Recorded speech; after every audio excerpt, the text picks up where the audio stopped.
with government permission. Official guide accompanied the cameraman to ensure that the better, more prosperous side of the Soviet Union be filmed. These scenes portray physical environment and something about the lives of the people. They do not dwell on Soviet political life, nor on the nature of the economy. In many ways, Soviet life is similar to life in the United States. But government control is much broader, thus lessening individual freedom of choice. Watch for examples of this as you view the film.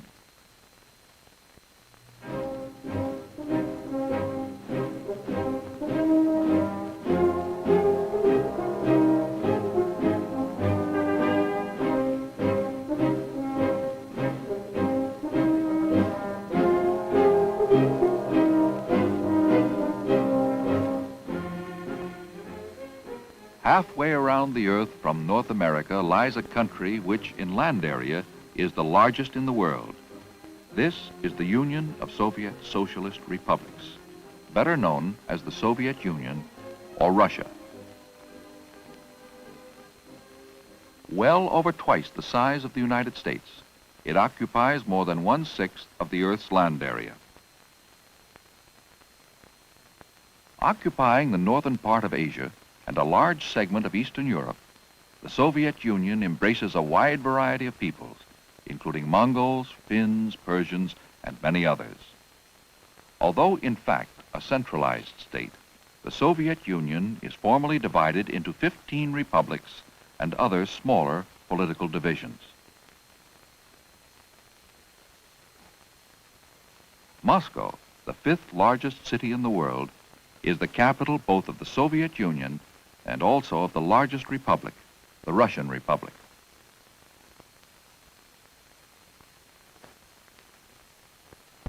Adjacent to the Moskva River in Moscow is the Kremlin, the most important landmark in the Soviet Union. It was originally built as a fortress. Until Peter the Great moved the imperial government to St. Petersburg. The basic principle of communism is governmental ownership of all property.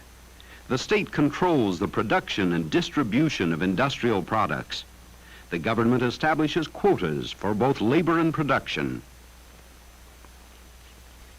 The Kremlin faces Red Square, a paved expanse with the ornate cathedral of St. Basil the Blessed in the middle.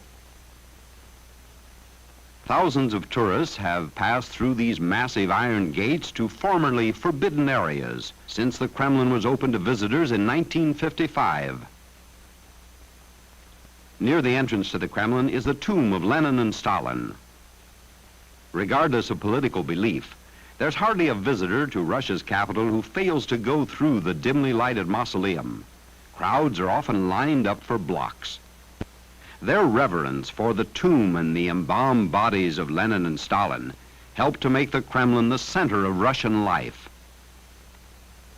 Whether in communist headquarters in Odessa on the Black Sea or in the Hermitage Art Gallery in Leningrad, every activity is controlled by directives that originate under the gold domes of the Kremlin. Although famous old St. Basil's Cathedral in Red Square is now a museum, the churches of the Soviet Union apparently operate without governmental restriction. The Russian Orthodox is still the major denomination, but there are countless synagogues, Catholic and Protestant churches, and mosques of the Muslim. The churches are well attended, noticeably by the aged. Religion is frowned upon in Soviet schools. Most young Russians are educated to believe that atheism is the true faith. The downtown streets of a big city like Moscow look much like those of a busy city in the United States, without the familiar signs and trademarks. While the sidewalks are crowded, the streets are almost empty. No need for traffic signals here, because very few people own automobiles. The government stresses the production of heavy goods rather than consumer products. Consequently, public transportation is both rapid and regular, with the average bus fare the equivalent of 12.5 cents. Crowded buses take workers past countless reminders of Russian history, statues of czars and czarinas, Russian warriors of the country's long and turbulent past, and contemporary statues dedicated to today's workers. Russian children lead a different life than the children in our own country. At an early age, the Russian child is taught to think of himself as primarily part of a group. And they are often seen marching along the crowded sidewalks. The state takes charge of the children almost as soon as they're born. When they're 6 months old, they spend at least part of every day at a state-operated nursery school, while their parents are at work or engaged in government service.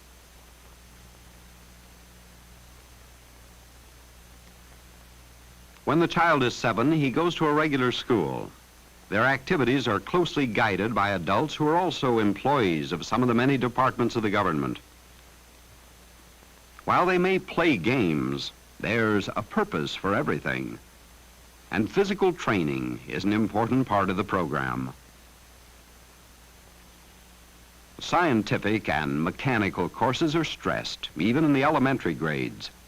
Academic standards are very high, and classes are held 6 days a week. Roll call is taken as the children enter the school. Both men and women are employed as teachers. When a child is 7, he also becomes a member of the communist youth organization, the Young Pioneers. Here is additional opportunity for political indoctrination and physical training. 10 years later, at 17, he becomes a member of the Young Communist League. This leads in another 10 years to eligibility for membership in the Communist Party. But only a comparative few are accepted as full-fledged party members. In fact, for many years, party membership has been held by less than 3% of all adult Russians. Physical training is ever important, not just for a few athletes, but for everyone, as the Russian believes that a strong body is as necessary as a trained mind. Everyone strives hard for the highest possible achievement.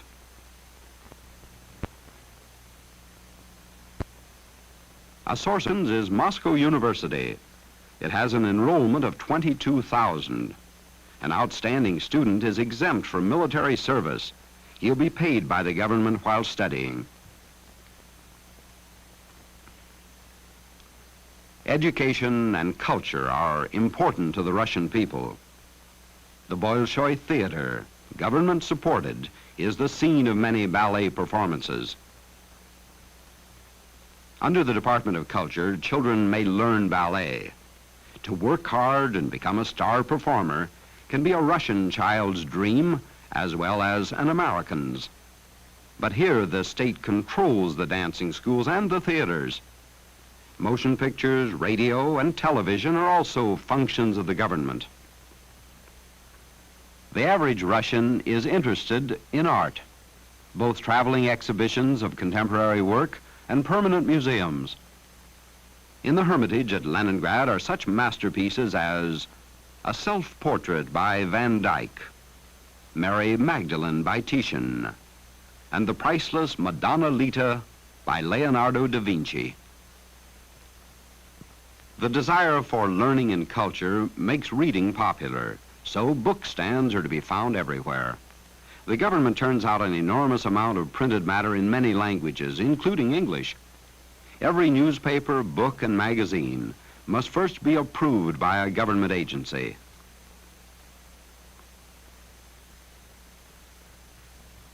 Food and soft drinks also are sold on the streets. Even these vendors have a government quota to meet. One of the country's most popular beverages is a soft drink made from rye grain. These outdoor stands also serve as unofficial recreation centers. This is GUM, spelled G-U-M, and meaning Complete Government Department Store. Located on Red Square, it's the largest department store in the Soviet Union. It's actually a series of small shops along covered arcades. Clothing, household fixtures and appliances, and food are offered here in limited quantities, all produced by the state.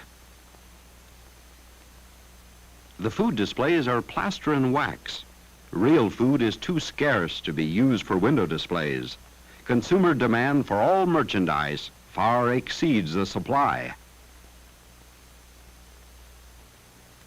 We have visited the city of Moscow, capital of the Soviet Union. Now we are going south over the Caucasus Mountains, headed for the Republic of Georgia, one of the republics making up the Union of Soviet Socialist Republics. Georgia is bordered on the west by the Black Sea, on the south by Turkey. The capital of Georgia is the ancient city of Tbilisi, once known as Tiflis or Tiflis. The hills and the cliffs and the warm Mediterranean climate of Tbilisi are far different from Moscow's flat terrain and cold winters.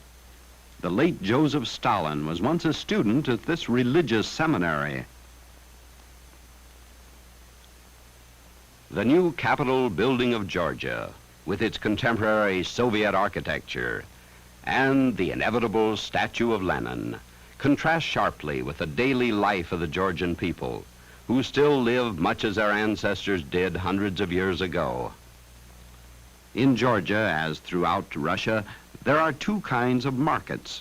The state-controlled market, where prices are set by law, no haggling or bargaining is permitted, and the so-called free market, such as we visit here. The prices in the free market are whatever the seller can get. The sellers have all produced their own goods, because it's against the law to be a middleman. To buy and resell for profit is a crime.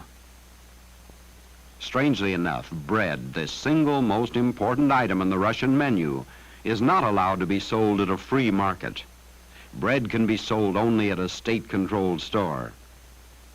The average price of a loaf of bread is 1 ruble 12 kopecks, the equivalent of 37 cents. Where does the Russian food come from? Some food is raised in all parts of the Soviet, but the Republic of the Ukraine is known as the breadbasket of the Russian people. The country's agriculture is carried on at collective farms.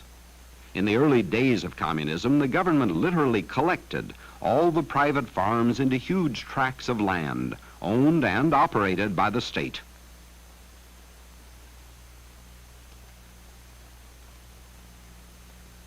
Mechanization of the thousands of collective farms throughout Russia has been slow. Most of the work is still done by horses and by manual labor, often by women, with men above military age acting as supervisors. Younger men are usually in military service or in some other branch of government work. In addition to working on the collective farm as a government employee, every farm worker is allowed to consider as his own a piece of land, a little larger than an acre. Whatever he raises there, he may sell and keep profits for himself, after paying a tax to the state. During the school year, the children of the farm areas go directly from school to an agricultural center, where they learn farming methods prescribed by directives from Moscow. As in the city, they go to school 6 days a week. Moving farther south to the Crimean Peninsula, we can go by train. The engineers and the conductors are often women, freeing men for more essential work. Along the north shore of the Black Sea is the Crimean Peninsula, the city of Yalta, a small port on the southern tip. With its moderate climate, Yalta is the Soviet's most popular vacation resort. It's a busy city, typical of many in the Soviet Union, where the citizens are busily engaged in making their labor and production quotas. There's much building underway all over the country. New housing and new roads are necessary for an expanding population and to replace many outdated facilities. Modern machinery is used, but much of the labor is still done by hand. Along the Crimean coast are numerous castles of former royalty, some of which were used for the historic Yalta meetings of World War II between Roosevelt, Churchill and Stalin. Applying their trades in the manner of their forefathers without modern implements are the craftsmen. Here are the knife grinder and the cobbler. Like all other workers, they're government employees. The factory workers of the Soviet are members of one of the country's trade unions. They operate much like factory social clubs, but without the right to strike or bargain. The factory management is held responsible for adequate housing for its workers. The average Russian prefers an to a small house with a garden. That's old-fashioned. In the larger cities, elaborate hotels are provided for the tourists and the traveling delegation. They offer fine facilities and feature the popular Russian food, fresh caviar. But many upper-class city dwellers live in 3- and 4-room apartments.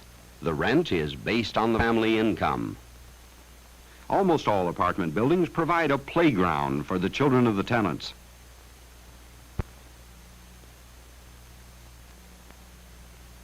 The mother in this family is a supervisor in the factory we visited. Her little girl, Tasha, will start to school next year. Tasha's father is a captain in the Russian Navy. While he's home on leave, he spends much of his time listening to radio broadcasts from Moscow. Television is not as common as in the United States. The furnishings of this typical upper-class apartment appear old-fashioned to us. Every piece was made in the Soviet Union.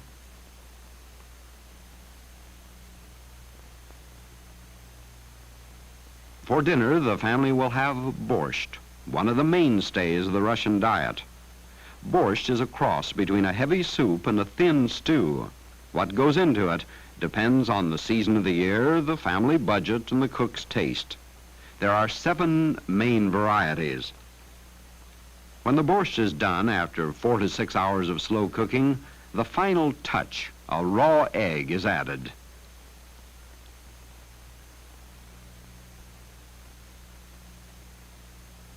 Russian families seldom eat alone.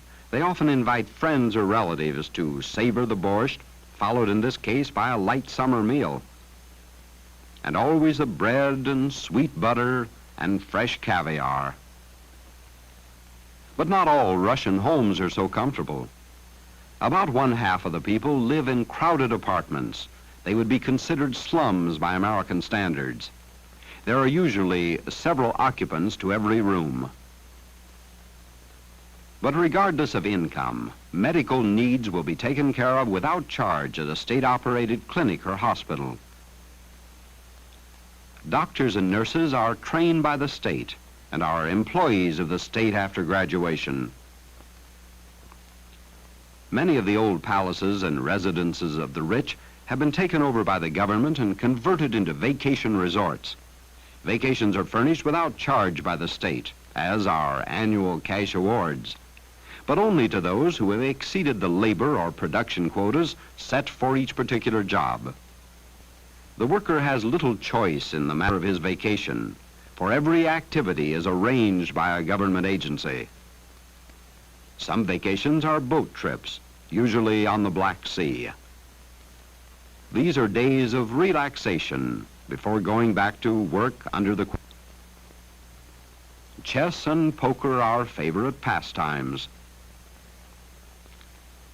If you're not on a government-sponsored trip, accommodations may not be so good, as this woman knows. These vacations would be impossible if the worker had to pay his own way, for the average wage is less than $100 a month. After the long and severe winters, vacationers are eager for the sun and the beach, even though the water is seldom warm enough for comfortable swimming.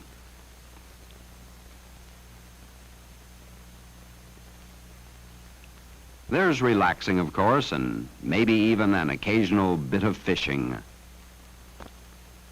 Physical fitness is always uppermost in their minds.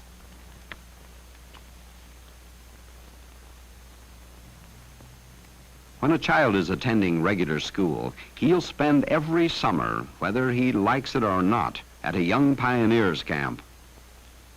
Part of every summer day is devoted to recreation, physical training, and sports. Strong and healthy young people are considered essential to meet the country's manpower shortage. These are not only the men and women of tomorrow, but more important, they're the workers of tomorrow. Part of every summer day also is spent in political indoctrination.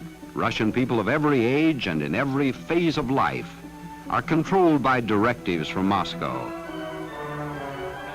The gold domes of the Kremlin symbolize the all-powerful communist government of the Union of Soviet Socialist Republics.